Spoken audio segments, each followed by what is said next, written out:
BNP ছাড়া কোনো দ্বিতীয় দল নেই বাংলাদেশে। মানুষ বিএনপিকে পছন্দ করে। হাসিনা ডুবেছে হাসিনার কারণে। আন্দোলনে যারা কখনোই ছিল না তারা এখন সরকার পরিচালনা করছে।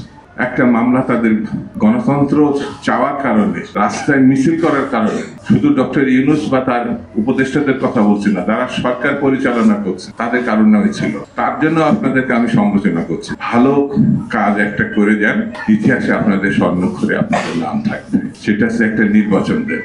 বিএনপিকে জিতানোর জন্য না, আমি বিএনপি করে বলে বলছি না, বিএনপি ছাড়া কোনো দ্বিতীয় দল নেই বাংলাদেশে। কারণ এই বিএনপি গণতন্ত্রের জন্য আন্দোলন করেছে, যত ত্যাগ স্বীকার করেছে, যত নির্মমতার মুখোমুখি হয়েছে, নির্যাতনের মুখোমুখি হয়েছে। আমি অন্যদেরকে ছোট করছি না। মানুষ বিএনপিকে পছন্দ করে, মানুষ বেগম জিয়াকে পছন্দ করে, মানুষ তারেক সাহেবকে পছন্দ করে। আল্লাহ হয়তো মেহেরবান, আগামী ভবিষ্যতের প্রধানমন্ত্রী তিনিই নির্ধারণ করে রেখেছেন।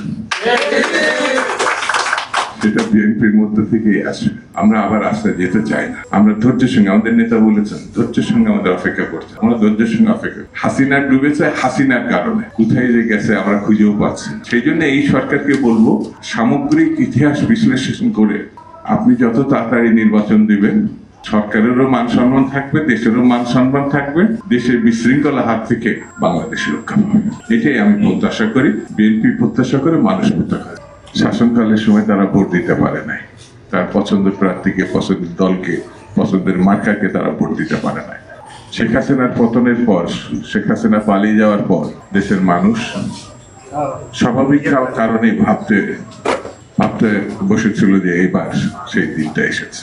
যারা নিহত হয়েছে, শহীদ হয়েছে, গুম হয়েছে, এক বিএনপির লিস্টে আছে, এর বাইরেও তো অনেকে আছে। কিসের জন্য? গণতন্ত্রের জন্য। অনেকটা এক মাসের আন্দোলনকারীরা প্রায় মনে হয় যেন এক মাসই সব সংগঠিত হয়ে গেছে। সারা বাংলাদেশটা যেন রাস্তায় নেমে আসছে। ঢাকা শহর না, কিন্তু সারা বাংলাদেশটা উদ্গ্রীব হয়েছিল। কেন? তিনি আমাদের নেত্রী শুধু না, দক্ষিণ পূর্ব এশিয়া না, সারা বিশ্বে এখন গণতন্ত্রের আন্দোলনের প্রতীকে রূপান্তরিত হয়েছে। দেশ নেত্রী বেগম খালেদা জিয়া গণতন্ত্রের মাথা হিসেবে চিহ্নিত হয়েছে।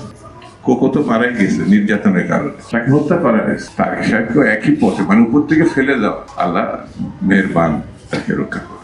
গণতন্ত্র প্রতিষ্ঠার জন্য, গণতন্ত্রের আকাঙ্ক্ষার জন্য এখন যদি কেউ বলে একদল খেয়েছে আরেক দল খেতে আসে, রুচির সংকট।